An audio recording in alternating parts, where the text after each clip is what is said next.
You are listening to the Starling Tribune, a podcast dedicated to the Arrow TV show. This guy gets more airtime than the Kardashians, right? This podcast is not produced or maintained by the CW, Warner Brothers Television, CTV, or DC Comics. All characters, situations, and stories are the properties of Time Warner. I am the Oracle, and this is your Tribune. And your reporters for this first edition of Season 4 of the Starling Tribune. I'm Stargate Pioneer. My friends call me SP. And with me are Chris. You have failed this omelet. And Neil. I'm getting used to running without chasing after someone.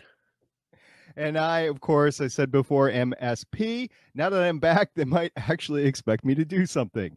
This podcast is recorded on Thursday, October 8th, 2015, live on the Blab streaming service and Spreaker and Mixlr and YouTube.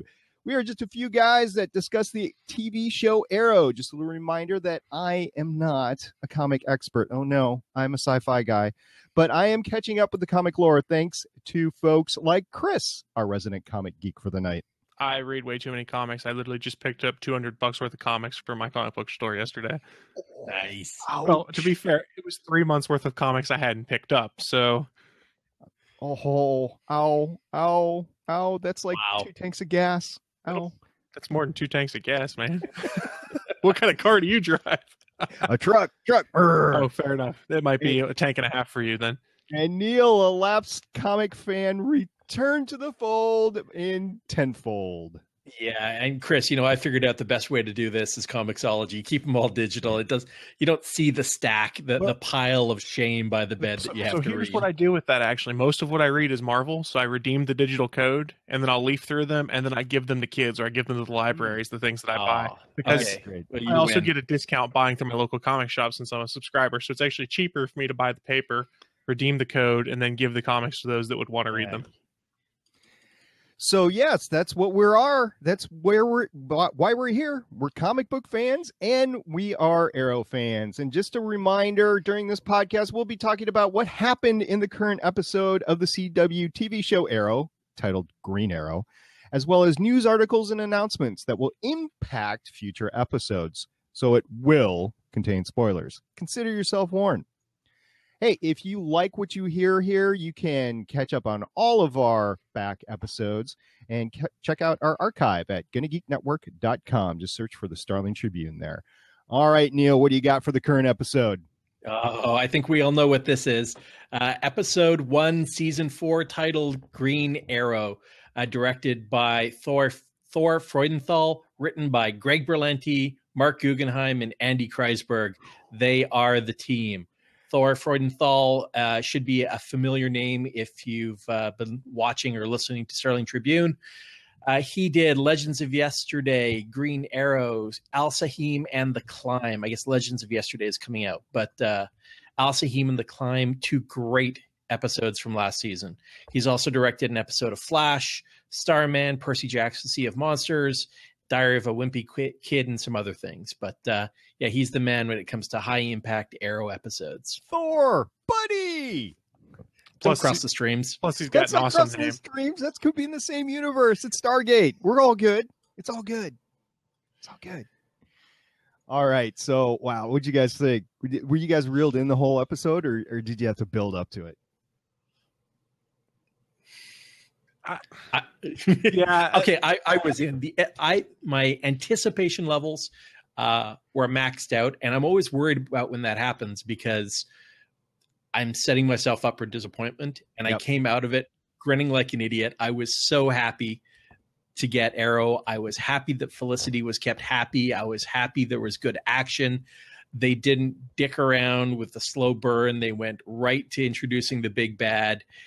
Lots of intrigue set up right away. Yeah, I'm in. I was much like Neil. I was cautiously reeled in at first because it's like, if I too much love this, they can crush me. It's the whole Star Wars conundrum I have right now. If you love it enough, they can crush you. We were talking about it last night on We were talking about that last night on Legends of S.H.I.E.L.D. There's lots of expectations for December. So they pulled me in, and I was excited. I was really happy it was back. And I realized as I was watching, and I said, all that cool stuff they showed in the trailer for season 4, it basically came out of episode 1. Pretty much everything in the trailers they showed for season 4 was straight out of episode 1. So I'm like, this is awesome. They didn't give too much away then. No. I don't know anything happening after this, and I love it. How about you, SP? I love the fight choreography. It went bang, bang, bang, especially with the girls. Diggle's there just with the power and the gun. What happened with the gun? I watched it a couple of times. Did it come down from his arm, or did it come magnetically out of his holster, or how'd that happen with Diggle at the beginning? I think he's got something up his sleeve or something like that. Yeah. The guns are up in his sleeve and then drop down into his hands. Okay, well, it looked like when they did the close-up that he did have a leg holster on, but I couldn't tell. Anyway, that was great with the fight choreography. Awesome. And Laurel did not. I mean, she got her butt handed to her in the police station as well. I mean, it's not like the girl knows everything now. She doesn't. But Thea has got that rage machine going on, that little mental instability from being dead, and it was great seeing that. And they tried the big reveal with the Arrow costume, and it was just good seeing Ollie back in it. Like, we didn't know he was going to be back in it, but it was good seeing him back into it. But the sleeveless thing, I mean, we talked about it before in the preseason because we've seen the pictures, but the rest of the costume is great. And I did notice that Diggle and Ollie had the same leather shirt going on. Did you guys see that? So I think the costume reveal was a little ruined by the trailers. Had we never seen the trailers and they did the costume reveal on its own, we'd all been like, yeah, this is great. But since we'd seen it about 6 times over because it was in literally every trailer for season 4, I think it lost some of its impact. And I can neither confirm nor deny that it's my iPhone wallpaper actually ever since SDCC. Nice. So, I may have seen it a couple times before the reveal. Do you have the GIF where he's taking it off? He's opening it up. Do you have the GIF? No. Oh, okay. Not yet. He will now. Yeah. There is one. I'll be back. So that was great. I liked Felicity being engaged the whole time, but what really drove it home, and I'm just going to go right there from the beginning, we're not going to save anything, at the end, at the grave with Flash, who do you think is underneath there? Ooh, I have a couple theories, but I want to hear what you guys think first. Neil, do you want to go, or do you want to hear what I have to say? Okay, I'll go first. Okay. And I'm going to steal your thunder, Chris. It's Lance. I think Lance has bit it. I think he's dead. You've been calling this for how long, Chris? Oh, I think for Lance. a while now. Yeah, I think it's Lance. I don't know. I was going to say that at first, but the fact that he's having to work with Damien Dark, and even though the showrunner said it's not willingly, I think that might make it so that Ollie would not be as inclined to be like, I'm going to kill him for this. I have a different idea, but I'm going to let SP go first because mine is a patented Chris Farrell conspiracy theory. So I'm going to combine the two. Lance, I originally thought he was in the ground, right? And it was that way until I got to the end of my second watch. And for those that are not familiar with Starling Tribune, I actually watch shows that I podcast on twice. I watched it once for the ooh cool factor because that's the fun for me. I want to see it and I want to have fun watching it. I want to just experience the episode as is. The second time through, I take notes. And I critically think the entire episode through because, heck, I do podcast on it and I want to sound intelligent to y'all, which, never happens, but I try. So the second time through, I was watching it, was like the way it's cut, the way that Oliver is crying, that's Felicity. I think Felicity is in the grave. Now, do I think that she will remain dead? I have no idea. But here's the other thing. Quentin, in my opinion, is working with Damien because he's got Sarah's dead body and he is telling Quentin that Damien can bring Sarah back to life. Right. I had a similar theory as to why Lance was working with Damien Dark, and it came down to it's to save Sarah. Now, going back to the death scene, the producers have said in an interview that, number one, I don't know if they're lying or not, they don't know who's dead right now. Oh, they're totally I'm sure lying. They're totally lying. Yeah, totally. The second thing they did say, though, is that this death is permanent. That's going to happen. They're not going to undo it like they have with other things. The Lazarus Pit is going to remain a unique thing in and of itself. So whoever is in that grave is going to stay dead. Do you think he would be that broken up over Roy if they brought Roy back for one episode and killed him? Because he'd feel responsible for it still, because he's the one that pulled Roy into this. But he wasn't crazy broken up, and that was my concern. It was a single tear. He'd be a lot more broken up if it were Felicity in there, right? So I don't think we've got Felicity in the grave. So I think it's somebody that he's sad about, single tear, but not lots of tears. So it's a tear volume thing for me. Yeah, I tend to agree with Adam in the chat room. He said Felicity's a red herring. He did expect him to put a ring on the gravestone if it was Felicity. Oh, that's true. So my patented theory for who it might be, I wanted to go different. I was going to say, just too much to Jay's chagrin, I was going to say Captain Lance, but I think they'll keep him alive or they'll kill him off in some other way. Here's my theory. It's either Oliver's baby mama or Oliver's secret kid. No, it's not the secret kid. It was a full-size grave. Full-size grave. The kid's 5-6 years old now. I mean, if they killed Anna Banana, I'll riot. I will go. I will grab Mark Guggenheim. I will strangle Wendy. Come on, don't do that to me. I need my Anna. That could happen. It's a conspiracy theory. How do you get rid of a character that's going to have emotional impact on Oliver, but is not going to alienate your audience because they're like, you killed my favorite character. I hate you. Okay, I'll tell you what I'm going to do. I have no idea if she is going to respond to me, but I have spoken to her through Voices of Defiance, and because she plays Berlin on Voices of Defiance, I'm going to reach out to her, and I'm just going to say, hey, we were talking about you on Starling Tribune. Would you like to come on and discuss a few things? So we'll see if we can get her, and I don't think it'll happen. She's not going to tell us if she's the one that dies. No, but it would be great talking to her, wouldn't it? I want to talk to her. Don't you guys want to talk to her? The DC snipers. The DC. There are no DC snipers. They're assassins. So there's another theory that Adam brought up in the chat room for who might be in the grave. Sarah Diggle. That would suck. Yeah. No. Do we just want to break Diggle even more? Full-size grave. Seriously. That would be a baby grave. Maybe Layla? Yeah, that was the other thing I thought is maybe it's Layla. You get rid of people who aren't main characters but would have enough resonance to hit you right in the gut. I would not be sorry if that was Amanda.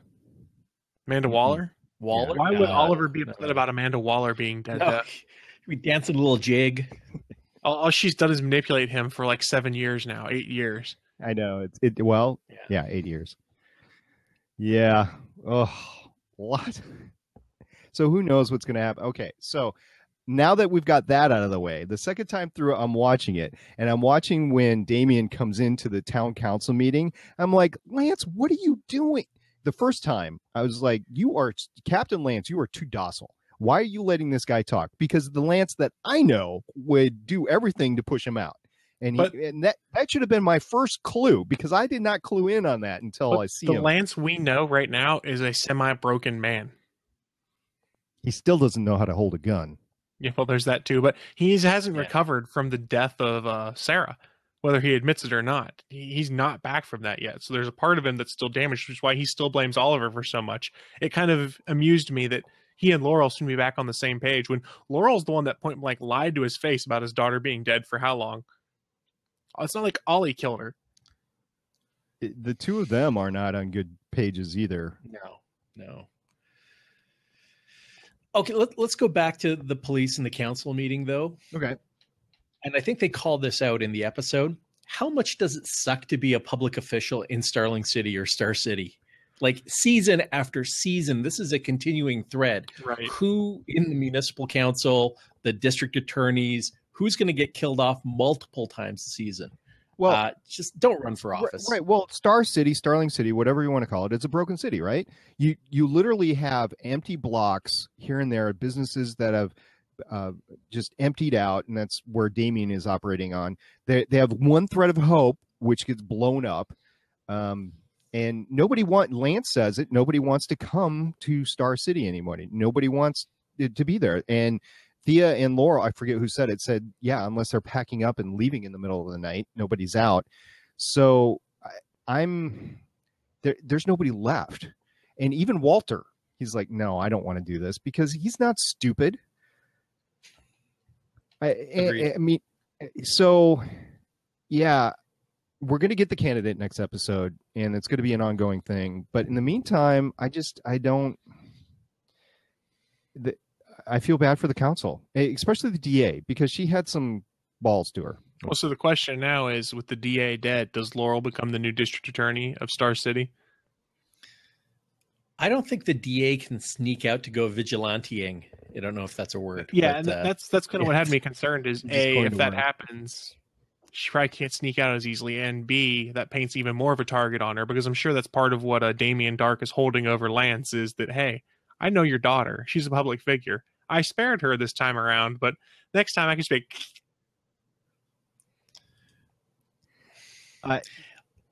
Yeah. Go ahead. And speaking of Damien Dark, Neil McDonough is just deliciously evil. He is just playing it straight up awesome. Evil. Like, one of the things I'd read in one of the interviews with the showrunners is they said the way Neil McDonough is playing it is he's evil and he likes to be evil and he knows he's evil. Not that he thinks he's doing the right thing, but being evil to do it. No, he knows he's straight up evil and doesn't care. It's a little bit like The Undertaking, though, in season 1. And it's a little bit of that Malcolm mentality of, I just need to tear this place down because it's so evil. So there's a little bit of that. But yes, I agree. It's so evil. And you don't know who I am. I'm Damien Dark. Yeah, I wanted to call him Dum Dum Dugan. I know, but he's like doing the force thing with the arrows, right? That was so cool. That was actually pretty awesome. And then I love how Ollie picked up the first arrow, shoots it back at him, then shoots several more, and then knocks them all out of the air with his bow when they're force thrown back at him. I was like, ooh. Yeah, he's not that rusty, is he? Nope. No. Well, he has been running in the backyards of Coast City. You know who else wasn't rusty? Felicity was not rusty, and apparently because she never kind of got out of the game. She was smoking hot in her outfits. Oh, it was delicious. But yeah, she was never out, and she's like trying to fib her way through it, and then she's like, "Okay, no, I'm just that good." You told me there was no email. Yeah, but I'm just that good. It was funny. That nerd Mike is in the chat room and goes, "She had pants on." At one point, yeah. She have pants for once. He also had some smoking dresses on. There's a pink one for a while. I mean, she had like 5 costume changes during this episode. I was like, oh yeah, we just did that. Yum. And she's the CEO of this major corporation too. So, great. Is she fit for duty? Yeah, in my book, she is. Oh yeah. And speaking, let's go back to Thea for a sec. Then, if we're talking about the ladies, I love at the beginning how excited she is to be a vigilante, screaming, "This is so cool." And, Laurel saying, we have to work on your definition of cool, right? As she's storming the truck. This is awesome. Yeah, exactly. Well, that's that excitement. It's good to see that. It's like one of my favorite things I loved in Heroes is like Hiro Nakamura was excited to do good things, to be a hero, to be out and doing that. And you like to see that, but then it's kind of ominous because we also know she's slightly losing it because of the Lazarus Pit. Right. So in the truck, I'm watching her, swing through the open door of the truck as it's moving, and without wheels on it, right? Whatever. No, it had wheels on it at the time. And at that point, yeah. And she goes into the truck. It was totally a stunt person. She wasn't doing that until she turned around. When she turned around, that was her. And I saw her draw the bow, right? And it was like, oh, that is totally a CGI bow draw. She basically just did a quick boom, and they made it look good, but it's like she's got some work to do on drawing a CGI bow. But other than that, she's doing great. She's having fun in the warehouse. I think that was her big choreography scene where there was a stunt double, but they showed more of her in the warehouse than anywhere else. So yeah. I think she's having more and more fun playing Thea. And she's the only thing I didn't like is when she fired off that arrow at or inside the train station and basically panicked everybody and started a stampede. Like, really? Is that the best way to empty out the train station? Well, she is a rookie. And that little kid, "Oh, you're so strong," to Canary, not to Thea, but you're so strong. Like, really? All right, whatever. They want you to like the Canary, and I'm slowly coming around. She's not as good as Sarah Lance Canary, but still, I'm coming around. But that moment was a JS ice cream moment right there. Yes. Yeah. So I thought I had when Thea was out and she's like yelling at the train station, "Everyone get out." Why doesn't she get a cool robot voice like the Arrow/Green Arrow does? She did. Well, I mean, it was deeper. It wasn't her voice. I did listen to it the second time around, and she tried to go like, get out of the train station, you know, one of those. So she did try to disguise her voice, but yeah, I mean, it wasn't modulated. Okay, so I'm just going to go back to the beginning, the very beginning, before we completely the slow cooker with the eggs. That was the total anti-Ollie right there. Yeah. Right? Because a slow cooker with are you kidding me? I'll cook eggs in like 5 minutes. No big deal. But he's slow cooking. Like domestic Ollie this time around. He tried. He cooked some mean eggs. Well, you know, if you're going to do that, but he kept the reflexes with the champagne bottle. Well, and they also gave the ladies the gratuitous shirtless Stephen Amell scene at the beginning of the episode too, where we see that he has lasered off his tattoo, just like shadows. Yeah, because he had committed to Felicity. But then he started rethinking that whole relationship throughout the rest of the episode. Like, if Felicity really wasn't with me, should I be with her? And then Diggle called him out and said, you can't care about anybody. You can't love anybody. You are in your own zone. I think that's why we see the ring in the little marble bowl at the end. Well, and Diggle's trying to hurt at that point in time because he's still butthurt over what happened before. And it kind of, it seems a little overdone to me, overblown perhaps, when you consider the fact that Lila, who was kidnapped, is kind of like, you kind of have to realize what he was doing there. He did what he had to do. Let it go, man. He's the one that was kidnapped. And she's like, let it go. What if Diggle's the one in the grave?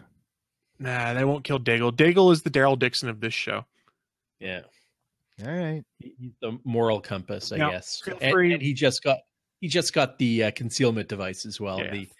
He's Dignito for this season. Right. Feel free, someone remember time code of about 22 minutes on episode 1 of season 4. If I'm wrong, come back and hand it right back to me in a few episodes if he actually ends up dying. I smell a clamor coming on. Yeah, I do too. So one other thing on Diggle's identity concealment device. Did anyone else find it strange it only covers like the front half of his face? It's just like straps across the back of his head. It's a hockey mask. Basically, an open hockey mask. Yeah, I could see it. I just was kind of expecting a helmet based off everything I'd seen, because all the shots we saw, like a helmet. Yeah, everything we saw pre-season 4 was like front on. And then the first time I saw it, I was like, maybe I'm just imagining that that's not protected, but he's only protecting the front of his face. There was one shot, the shot where the screen kind of pulled back from the middle, and I rewound it a bunch to take a look. All right, does it go up? Does it part side to side? And when it actually parted side to side, you could actually see daylight through the side of it. And that's the first time I realized, hang on, it doesn't wrap around his head. That's kind of weird. Right. Well, I can understand why you might want to do that, though, because if it's an actual helmet that fits on like that, it's a little looser versus having like elastic that holds something to the front of your face. It's not going to come loose when you're doing wild, crazy maneuvers and jumping through things. I don't know. It was a little strange, but I'm going to go with it. I don't have a problem with it. I'm just more like, hey?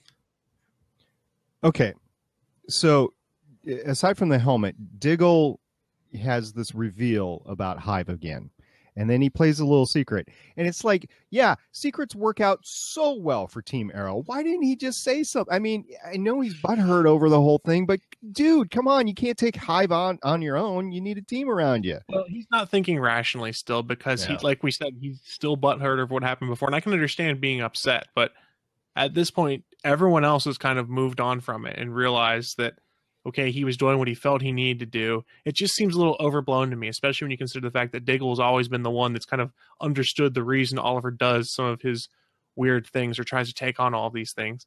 So for now, him to be the one that's like, I don't trust you anymore. I'm going to make you feel bad about yourself on all of this. It seems, I don't know. I don't like Diggle right now. And it's a strange feeling. At the same time, you can't blame him, though, either. I'm 50-50 on that. I still enjoy the character. I think he's just got to get over it. And maybe it takes a bit more time now that he's back. What I actually really dig is his sidearm, because I think it fires both bullets and darts. Yeah, that's pretty cool. Is that what he hit Damien with? It sounded like, it sounded like the dart sound effect they used for things. Yep.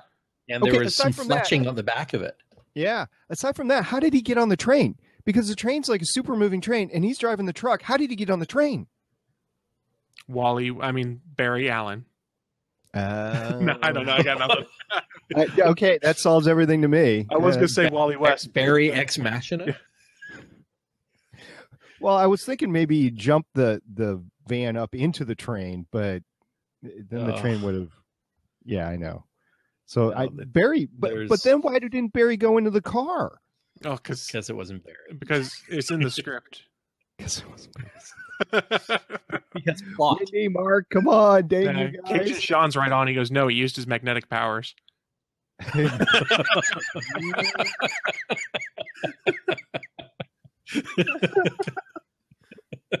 Well played, sir. Yes, exactly. Yeah. All right. Aside from that, the final thing that got me, and they pointed at it a whole bunch, but I got this real Decay of Gotham feel when they're driving through Star City. And I know it's probably intentional. It's a bit more of that League of Assassins undertaking SP, as you said early, but the city has really gone downhill since last season. And you can't blame people. I don't think a name change is going to save the city that's been terrorized by the Mirakuru goons and the terrorist attacks with Ra's al Ghul's folks last season, and the undertaking is it's just like 3 years in a row. It sucks to be in Starling City, and a name change isn't going to do anything. Especially when the chief of police is working with the head evil villain. The Evil League of Evil? So that's another show. How long is that going to take for them to find out that Lance is involved with Damien Dark? When do you guys think that gets revealed? The penultimate mid-season finale episode. Steven's going to hate it when he listens to this podcast. Yeah, I think your timing's just about right on that when they'll reveal that, and then mid-season, if he's the one that actually dies, that's when you get the death, and that's when we get the funeral scene we saw at the end of this episode. Yep. Okay, I'll go out on a limb. I'm going to say it's not going to take that long, and this is my reason. I think they've decided not to do a slow burn this season. I think they've decided to just go for it. They're going to keep hitting us hard and fast. They revealed the big bad. They revealed that Quentin is playing both sides this episode. Boom, boom, boom, boom, boom. And then I think episode 4 is Constantine and the Lazarus Pit and the White Canary reveal. And if it is truly Sarah that they're kind of holding against Quentin as the trump card, and they bring her back from the dead 4 episodes in, I think that's when things could turn very quickly on the Quentin relationship if he's not the one who's dead. So I'm going to say it's going to be a lot sooner than that. Actually, I could see it being sooner, and I could see it more. They find out and they take the body from Damien, and then they themselves go to do the resurrection then. And that's why Constantine comes in. That's how you bring John Barrowman, Malcolm Merlin back into things, is they take that body from Damien Dark. Damien Dark, of course, gets angry and then finds something else to hold over their head. And I could see Roz bringing him back, or bringing Sarah back to screw with. Well, no, it's not the same Roz. Malcolm Merlin doesn't have any issue with Damien Dark. It was the old Roz that did. Right. But you never know where John Barrowman thinks. You never know where he is feeling threatened, right? Well, yeah. The other thing to consider is you don't know if Damien Dark considers the League his enemy regardless of who is Ra's al Ghul, because they have differing opinions. Or maybe different he wants stances. to be Ra's. I mean, or maybe he wants it all, combine H.I.V.E and the League. I'm scratching my head over why he wants to come into Star City and do this with Star City. I don't understand what his beef is. So to do what Ra's couldn't do. It's the ultimate FU. You couldn't fix this problem, so I'm going to do it now. All right. That's what I looked at as, because remember, they built it up as Ra's and Damien, they're rivals for many, many years, and they hate each other, and blah, blah, blah, blah, blah. How else to give one final FU to your longtime foe than to finish the work he couldn't do that got him killed? Then they were friends. They were friends at one point in time, right? They were friends and then enemies. Yeah. But think about this. If he truly does want to combine H.I.V.E and the League, and if he goes out and he completes what Ra's couldn't, could he then approach the rest of the League of Assassins and go, look, I did what your leadership couldn't do. I am the true heir to the demon. I have completed, the League's holy mission, for lack of a better term. And that's his power play. Well, there's that, and I think Adam brought up a point in the chat. He goes, don't forget, Damien was already interested in Starling at the end of last season because he was in town and left before the League showed up. Something was going on. So my theory, there's something in Starling City that he wants for supernatural reasons, and that's why he's there, and he needs to tear down the city to find it, or to tear through the city to find it. Yeah. So well, I had go for it. No, I was going to transition. I was going to say that since Star City is Gotham, and for everybody who's played Arkham City, we know there's a Lazarus Pit underneath Gotham. Now maybe there's a Lazarus Pit underneath Star City, but that's probably too much of a stretch. You know, they did say in the interview they're trying to get away from all the Lazarus Pit talk and things like that. The showrunners said that because it's the ultimate Deus Ex Machina right there. Like, oh, somebody's dead. Let's wait 6 months and drop them in the Lazarus Pit. Well, I wonder if there's a secret room underneath Starling City, just like there's a secret room underneath the Louvre. Oh, yeah, yes, I just went there. I crossed all sorts of streams there. Yeah, there you go. There you go. All right. I do want to transition before we get off the topic of the episode to Lian Yu and Oliver's back. What do you think is going on the island now? I don't have any clue what's going on, but I know it's going to be fun because I'm assuming he's not leaving the island again from this point because we're in year 4 of his 5-year exodus from Starling City. So I'm assuming he's staying there. But he hasn't learned Russian yet. Oh, that's maybe the Russian. That's a good point. Well, did he? I mean, he was with the Russians. But on the island, he hasn't gone with the mafia. He's never learned Russian. He hasn't gotten his mafia tattoos yet, become a captain in the Bratva. That's still got to happen. Unless the Russians are using Lian Yu as a base of operations because they brought the sub back. Yeah, and you got to remember, they know where the island is now. Yep. Everybody knows where the island is. Everybody does. The Australians, the Chinese, the Russians, the Americans. Selfishly, I wish they'd bring Slade up somehow, but we know during this timeline in the past, Oliver thinks he's dead, so there's no way Slade is there. Unless he's hiding out.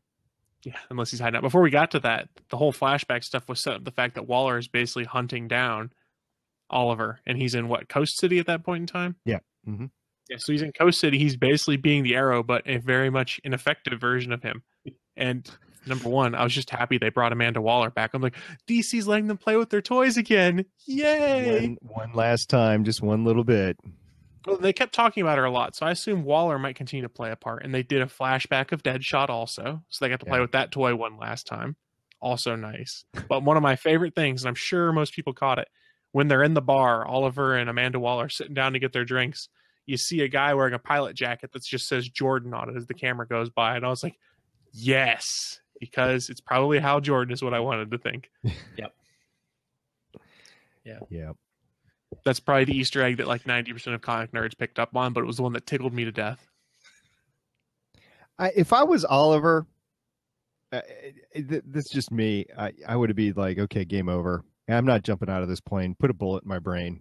Well, what are they? Are they really going to kill him? They go through all that trouble? No, they're not going to really kill him. Well, did anyone else think he was jumping off to get to the island when they were like, you have to jump off, this is your stop? Was anyone else going, Lian Yu? Yeah, definitely. Yeah, I was too. And also, if you're Oliver, why do you keep trusting Amanda Waller? You're going to sit down and have a drink with her and she poisons you. I'm like, why would you do this? Well, I don't think in the intervening years that we've ever actually seen him eat or drink around her, so he's learned his lesson this time. Yeah, evidently. I mean, but you think you would have learned that Amanda Waller has just screwed with you for years at this point in time. Why would you go somewhere with her and have a drink and be buddies? It's not going to end well for you. So do you think we're going to get any more of the cave or the airplane? What's left to the airplane? I think so. I think we're you might get the cave. I don't know if they still have the set for the airplane. They blew the airplane up, didn't they? Though? There's remnants of it, though. Yeah, but they go back in the with Felicity and Diggle. They're there at one point in time. So yeah, at least I think so. Oh, too many. It's a deceptively large island. It is. It definitely is. All right. Any final thoughts for the episode, Chris? I really enjoyed it. I think they set up a lot of things going forward, and if there's one thing they start to learn on the show, it's how to make a very intriguing villain in Damien Dark. One episode in, I'm already hooked. I want to know more about him, and it's just because, like I said earlier, he's deliciously evil. Neil? I echo all of that, and I love the overt mysticism that was brought in right at the beginning. Boom. Ollie says, he wasn't a metahuman. It was mysticism. I've seen it before. And give me some Constantine. # save Constantine. Absolutely. I really enjoyed this. I'll have to wait till next week to say which one I like better, Flash or Arrow. I kind of like the Agents of S.H.I.E.L.D. premiere better because the new bus, but that's just me. This was very good as well. So out of the 3 comic book shows, I really enjoyed this, and no, I'm not watching Gotham anymore. So, sue me for that one. But next week we have The Candidate. That is season 4, episode 2, and we will be here to cover that. There's some stream crossing there too, because we've got a Star Trek Voyager guest star. Yes, who has been in a lot of different sci-fi as well. So, okay, we probably have some, I don't know, some, homages to the comics in this episode. There's a lot of Easter eggs. I didn't catch all of them I saw in the article. What article are you talking about? Well, there's one over at comicbook.com. You can check it out in the show notes when we put the podcast out. That'll give you, I think, the 12 Easter eggs that the comicbook.com staff found in this week's episode of Arrow. 12 of them. All right, let's name them off. We just want to start. Number 1, cooking to impress. All right, I didn't get this one because I was looking. Yeah, but the cooking book that Felicity is reading while they're doing, or while she's making her 3rd burned omelet, was apparently, and I'm looking at the image too, and I can't even see it, but the writer is on it. Tara Butters?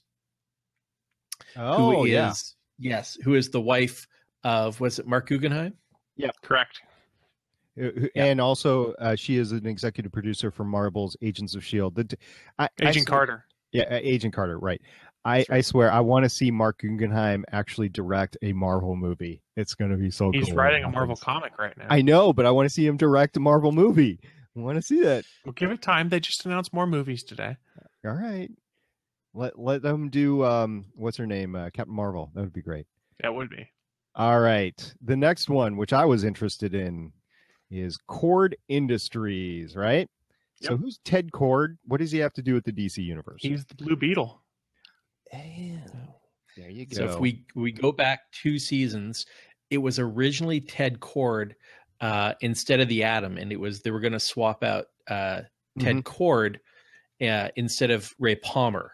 And then when they realized they were potentially going to use Ted Cord in the movies, they swapped him out for Ray Palmer. And because let's face it, the Arrow or the Atom suit is more like the Blue Beetle's power suit, right? Than the Atom, who typically in the comics just has a shrinking power.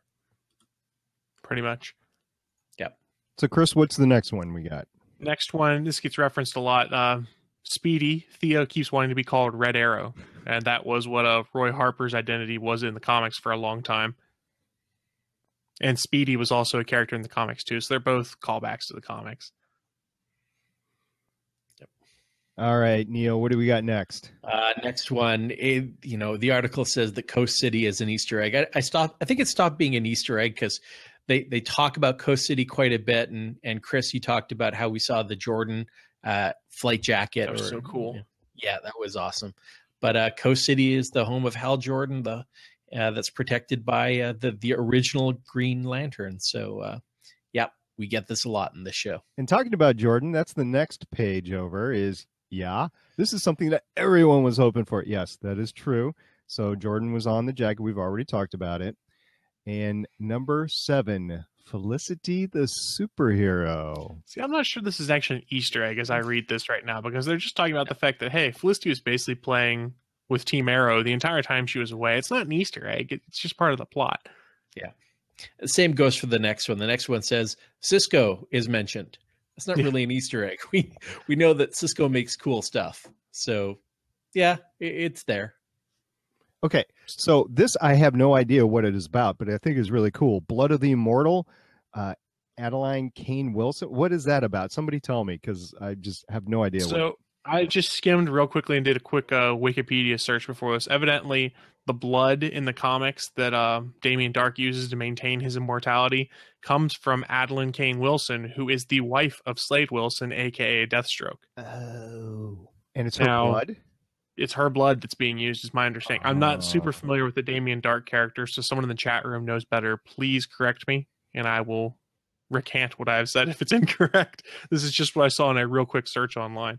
Now, it could be really cool if that was a way to bring Slade back in, but we know that our Slade here kind of was fixated on Shadow. Maybe he was married before the mission to the island, who knows? But I'm not thinking in this case it's Adeline Wilson's blood that Damien Dark is using. No. They'll make something new and mystical, I think. All right. So we've got a reference about Ivy Town, which I thought was the same as Coast City, but I guess not. What's that? No, Ivy Town is their equivalent of, and I won't call it Boston, but maybe I'll call it Cambridge, Mass. It's a university town that's got a whole bunch of, like a Harvard, like an MIT, all clustered around. So in the comics, Ray Palmer is actually a prof, not an industrialist. And yeah, so Ivy Town, Ivy Tower, universities, that's basically he was living in a college town. And the next one, I'm just going to mention it, is Green Arrow. I don't think it's an Easter egg, but yeah. It was a nice fanboy moment to see him call himself the Green Arrow. But at the same time, I was sitting there, I was going, you sound just like the Arrow. You dress very similar to the Arrow, and you have similar facial features. And they had suspension of disbelief. And they had the great call back to the mask too, right? Yeah. Who is this guy? Everybody knows. Even Detective Lance knows who the Arrow is this time around. That's because Lance can see through the mask now, even though he couldn't see through the eye makeup for a season. And I was going to bring this up when we were talking about it, but I didn't want to detract from the grave discussion. Zoom? Really? What? Wow. Well, they've already said that Zoom was going to be the big bad in Flash this season. They even had the news like Tony Todd is going to be the voice of Zoom. So they're just establishing the fact in Arrow. Well, it's kind of the reminder, hey, we're the same universe. Remember these two characters? Like they're going to meet for a second. And don't forget, here's the big bad that's coming up. I liked it. It reminds everything it's all interconnected. SP, did it work for you? It worked for me. I mean, well, basically, I didn't know who Zoom was. I don't research a lot into the Flash because I just watch it for enjoyment because I'm doing so much on this and Agents of S.H.I.E.L.D. He's basically another Reverse Flash. Right. I didn't know that now. But I guess my point was it was nice for him to come in and they were talking. I mean, they went 6 months in the future, so they're both involved, right? So it's a crossover episode, obviously, but they're both involved. They both know what's going on. And it was just a nice touch to me. Like, okay, we have this to look forward to. This is what's going to happen. Not the death, but the crossover and the villain. So got that going on. All right. So Neil, what do you got for news this week? We've got a whole bunch of interviews that dropped over the last week. The first one was the season 4, episode 1 interview just a couple days ago with Wendy Miracle and Mark Guggenheim. So again, this is where the executive producers are giving interviews about what they think is going on with the rest of the season. Chris, you already mentioned this earlier on in the show where they say, deaths have meaning. And we're not going to do a bait and switch on the grave scene. Somebody's actually dead, and some other great insights to how they're thinking about this season. But that was the big insight. Right. So just a quick question. Is anybody from Arrow going to be at New York Comic Con? Because that's coming up, next weekend, right? It's right now. Yeah. I don't honestly know. My assumption is yes. I can do a quick Google search while we're talking. Okay. And I know Michael Ruddy is in the room if he is listening to us right now. I know you're going to New York Comic Con. If you want to chime in, that would be great, sir. But so we got that going on. What else there's a bunch of interviews. Do we have anything in particular that we want to talk about, Neil? No, I just think it's worth mentioning that in the lead up to episode 1, a lot of interviews came out with a lot of cast members. If you're a fan of a particular actor, David Ramsey, Emily Bett Rickards, pop into the show notes and take a read through what your favorite actor has to say on this show. There's a lot of little nuggets of wisdom that they're sharing about insights into how they're approaching their character, kind of where their heads are at. I think it's all going to come out in the show. So, if you're not a big fan of reading web articles, then just hang tight and keep watching.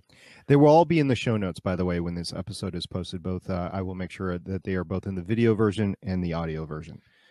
So looking real quick at the guest list for New York Comic Con right now, it is Legends of Tomorrow heavy, but I do not see Arrow cast members. That would be cool. And that will be cool for Michael because he's going with his Atom suit and he wants his Atom suit signed. They did say Brandon Routh was there, I think only one day, but I could be wrong. I can't find where I saw him on there now. So good luck to you, sir, Mr. Michael Ruddy. That is at That Nerd Mike on Twitter. Wish him luck if you want to. So we also have some Arrow comics and toy news. So every week we're going to try to cover what's come out in the comic world to do with Green Arrow and if any new toys have come out. This week was great for Arrow fans. If you're comic book fans, both Green Arrow issue number 45 came out. Again, this is post-convergence, so it's slightly different than the New 52. This is following the Armies of the Bone, following his dog George, which is it sounds lame, but it's actually pretty interesting. So it's the second issue in that arc. So if you want to go back, pick up one back issue and get up to speed on this arc, you're not far into it. And also Green Arrow Annual number 1, which came out. And in fact, that's on my to-read pile or my digital to-read pile because it just came out yesterday and I've been traveling. So. All right. Looking forward to that. I might actually pop one of those into my Comixology. So thank you very much for assembling that, Neil. Really appreciate that. Okay, so we got a little bit of feedback this week. And if you're in the Blab, we will be sticking around post-show to let you in to talk a little bit about this episode. But if you want to make sure your feedback is heard, go ahead and hit our voicemail line that is at 612-888-CAVE or 612-888-2283. Meantime, we did get a couple of tweets. Adam Nelson at Starsaber_222 on Twitter said, just remember to watch the last episode of Vixen. Some great Ollie/Barry banter at the end. So we were talking about that last episode. So thank you very much for chiming in on that, Adam. We're all wondering how Vixen went. And our foreign friend at Andy Migna tweeted us and said, I just stumbled across this gem. Did you guys see it? Yes. It was some fun dance stuff. Katie Castian costume as the canary. Absolutely. So I put that in the chat if you want to see some dancing in costume with Katie Cassidy. All right. You guys have any last thoughts for the week before we roll on out? I can't wait to see what happens next. They've got me hooked. Yeah. Just so happy it's back and bring it on. Okay, so if you like this podcast, if you want to hear more like that, we are part of a network that is on the GonnaGeek network, which can be found at GonnaGeek.com. And this week, you can go and listen to the main GonnaGeek podcast, episode number 114. SP, that's me, found water on Mars. Yes, I did. I did. Thank you very much. And it'll let you a little bit more into the show. The show SP tells us how he personally went to Mars and found water. Yes, I did. Like I said, I did. I personally went to Mars, found water. You can find all that information. It's an exclusive on GonnaGeek.com. NASA was very, very jealous about that. Okay. After that, Chris gives us the latest and greatest in the world of Google, including the Nexus 5X and 6P. And then Steven laughs at how the iOS App Store is not 100% safe anymore. Yeah, okay. So whatever, dude. Later, Steven and SP get together to tell you about a secret that has been in the making for about 9 months. Go check. They're having a baby. No, we haven't figured that technology out, man. Not yet. We're trying, but no, not yet. Man, I'm wrong. Sorry. Well, you're not totally wrong. We are trying. It's just not happened yet. All right.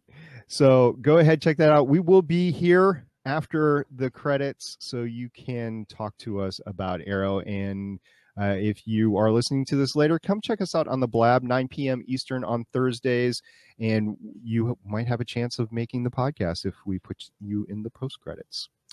So you can find all our contact information on the GonnaGeek Network at GonnaGeekNetwork.com. And like I said before, we do have a voicemail line, 612-888-CAVE or 612-888-2283. Any last words at Roundtable Nerds? Mystical. At Nelly Isn't Twitty? Dark with an H. And I can be found on Twitter at Stargate Pioneer, and I will go with Green Arrow. This has been. This was the Starling Tribune.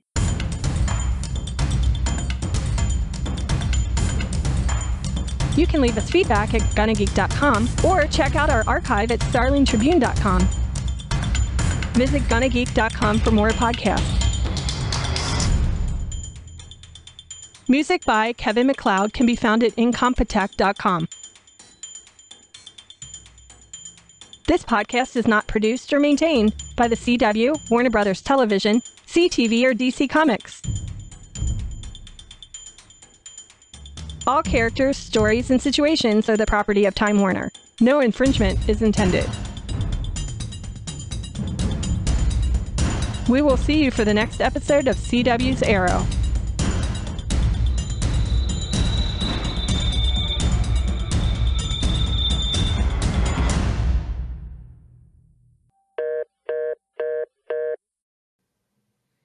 Broadcast has been successfully terminated. That's just on YouTube. I like how David was trying to distract me with the latest from Sideshow Collectibles during the show, and I had to split my attention a few times. There's some gorgeous, gorgeous stuff they're showing off at New York Comic Con. All right, we are in the post credits now. I'm going to unlock the seat. If you want to talk to us, you are ready to come on in. Come on.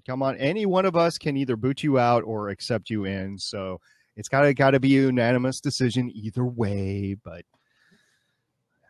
tell you, if you are a member of the opposite sex, that's an automatic.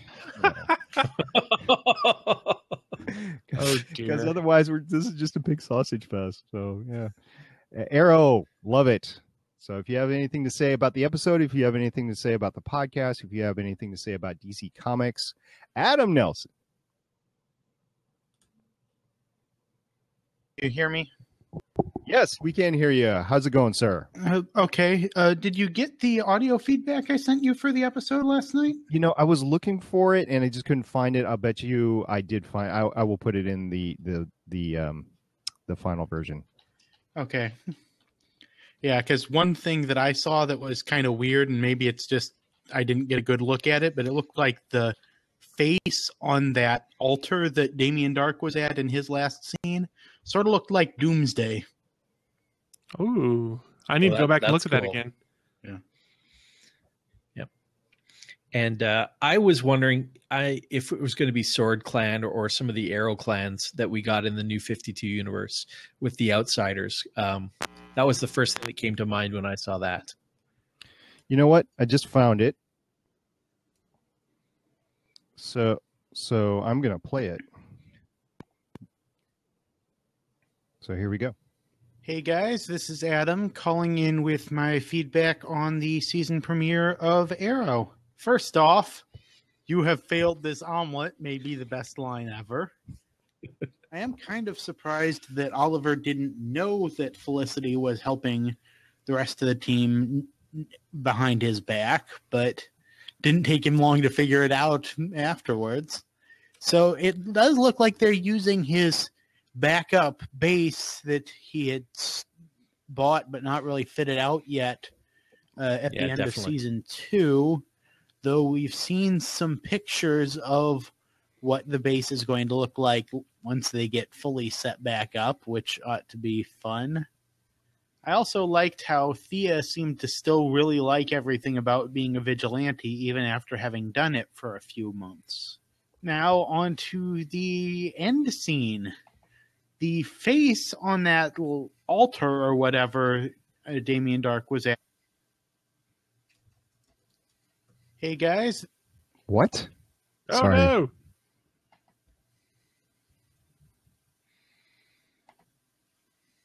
Apparently, I just lost connection. Adam, tell us about the face. Oh, I did before you found the voicemail, actually. Right, okay. Well, the full voicemail can be found in the finished production of the audio version of this podcast, and I apologize. Editing, it's a wonderful thing. And I also got my new setup for watching TV because I dropped cable a few weeks ago. Oh, yeah? Yeah. Oh, yeah, that's right. I was seeing those tweets. You got a new antenna. Yeah, but downstairs it only gets 2 channels, neither of which is CW or ABC, so I ended up having to get basically an antenna DVR that streams to a Roku on my downstairs TV. Okay.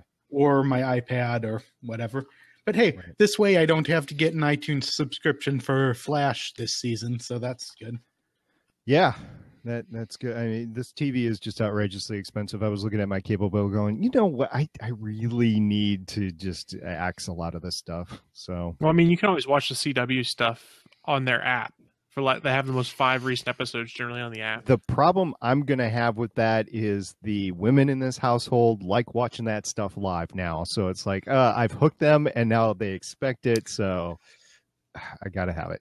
I can't blame them. I fully support that decision. Right. So for the record, Adam, I was looking for the voicemail before the podcast. These two gentlemen can attest to that. I was like, there's something, I just can't find it. But continue giving us the feedback, and I will definitely make sure it makes it in the podcast. Some of the times it might still be over voicemail. It'll depend on how much time I have. But yeah, tell me about it. Seriously, tell me about it. Especially now that you guys and Crimson Comet are recording on the same night. Yeah, well, yes, right. Crimson Comet is the Flash podcast on the GonnaGeek Network, and they do record. They're not live, but they do record tonight as well. Yep. So if you want to give them feedback, you have to make sure you give it to them before they record tonight. And just a network plug, Legends podcast is also recording on Thursday night. So it's a busy night on the GonnaGeek Network. You know, anymore, there's 2 or 3 podcasts on the GonnaGeek Network that are recording every night. Like there's Voices of Defiance and ATGN Sunday. Monday, we're hoping to get a Supergirl podcast going, either Monday or Tuesday. So that's going on. We're hoping to get a Star Wars podcast going, so that might be Monday. And Tuesday we've got GonnaGeek, we've got Unqualified Gamers. Wednesday is Legends of S.H.I.E.L.D. And I believe there's another one, maybe Tyrion's Landing or something. Thursday, of course, Crimson Comet. So there's something going on every day, multiple podcasts on the GonnaGeek Network. So if you're interested in checking out any of the podcasts on the GonnaGeek Network, just go to GonnaGeek.com. You'll see all the geeky content there, and including Adam has a weekly S.H.I.E.L.D. mission report on Legends of S.H.I.E.L.D. Well, maybe not completely weekly, but I do think I'm going to go through Secret Warriors on the off weeks, at least when I have time. And, you know, I feel very comfortable right now announcing. So this is pre-planned. I have not told anybody, and there's 2 people on this podcast that it does affect. I am announcing Legends of S.H.I.E.L.D. Long Box Edition. And it will be the comic book news, the Marvel comic book news, and it will go out on a separate weekly podcast. We'll still have it on board Legends of S.H.I.E.L.D., but it will be a smaller weekly podcast. So Adam, Neil, and Lauren now, it's doing X-Men. They will all 3 have Marvel segments there. So, and if you are listening to this and you want to give us feedback weekly on DC Comics, go ahead, get a hold of me, StargatePioneer@GonnaGeek.com. Or Neil, how do they get a hold of you? At Neil Isn't Witty on Twitter. That's right. Yeah. It's not Nelly Isn't Witty. It's not Neil Isn't Twitty. Neil Isn't Witty. I like the Nelly Isn't Witty. I thought that's what it was. I like the Nelly because of Little House on the Prairie. Okay, I'm going to drop off, so if anyone else wants to join in. Yeah, thanks for coming on, Adam. Okay. We really appreciate that. And we look forward to hearing more of your stuff on Legends of S.H.I.E.L.D. Okay, bye. Bye. All right, so if anybody else wants to come on, Cajun Sean, he's right there. That was quick. Hey, guys. Nice shirt, sir. Nice shirt. Yeah, what do you got going on tonight, Sean? Mine's the Distress logo. Mine's glow in the dark. Oh, damn, that's cool. Just a few things I wanted to mention. Got my notepad. Nice. I was writing while y'all was recording. Awesome. So what do you got for, I assume it's this Arrow episode that you want to talk about? Yeah. But y'all pretty much touched it a bit. But Oliver mentioning that Damien Dark's abilities are mystical. Yeah. Yeah, that was awesome. Saying he's seen things. My speculation that he first meets John in the past, in the flashbacks. Before he's brought in to the series. I like that. That could be cool. Meet him on the island then. On the island or something like that. He was scared. Cool. He was very, very scared about that. Yeah. The only other thing, and I'll come back to my earlier comment, is that in the New 52, in the Outsiders War, when you have the Shield clan and the Sword clan and the Arrow clan, the Arrow clan's main altar is on Lian Yu. So they may be taking some New 52 Green Arrow stories and intertwining it. And that's why I keep coming back there. I just can't wait to see what they do with it. That would be interesting. Because that's where he is now in the flashbacks. It fits. Okay. You know, this is all great. Again, I am not the comic book expert. You all are comic book experts, right?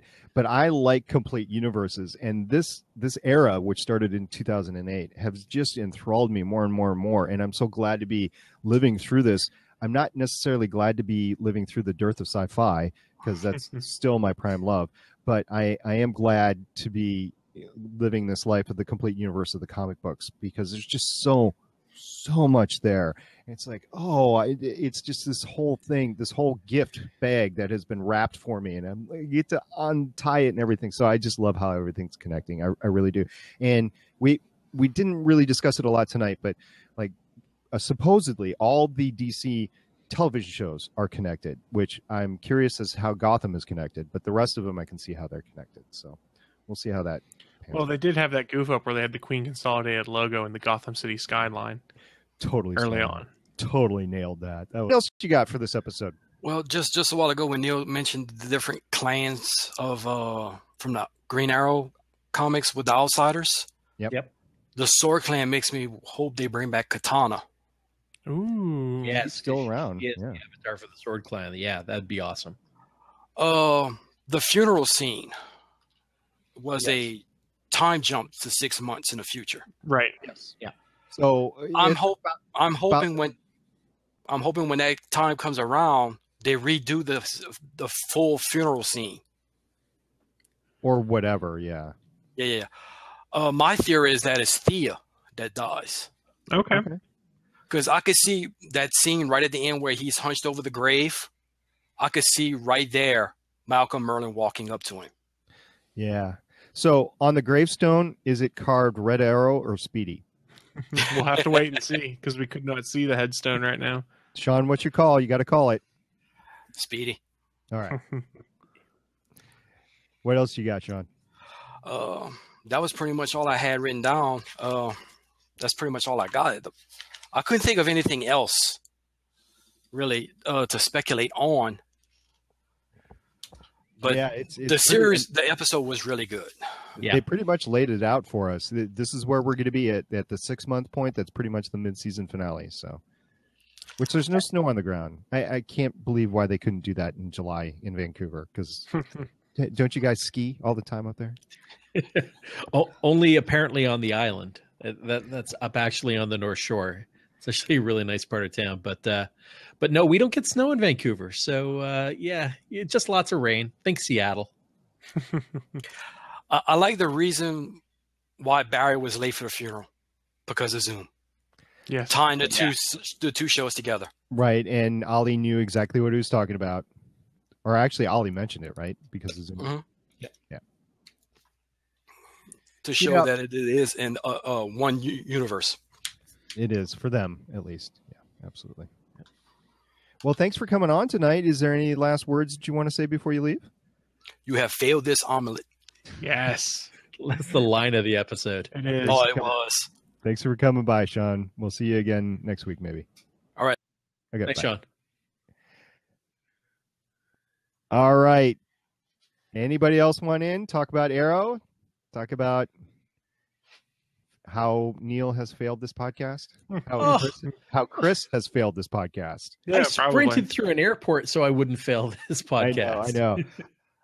It was your show notes that Chris failed. So it was. I literally lost place of where I was in the show notes when we started doing the intro. And then I sat there, I was like, oh crap. I'm so rusty both last night and tonight. I didn't have the show notes in the right place, and I just went off by memory and then got them to the right place as I was going. It's like, nice. They both have very distinctive openings, and I can remember the first few words, but after that I'm screwed. So got to get the show notes up.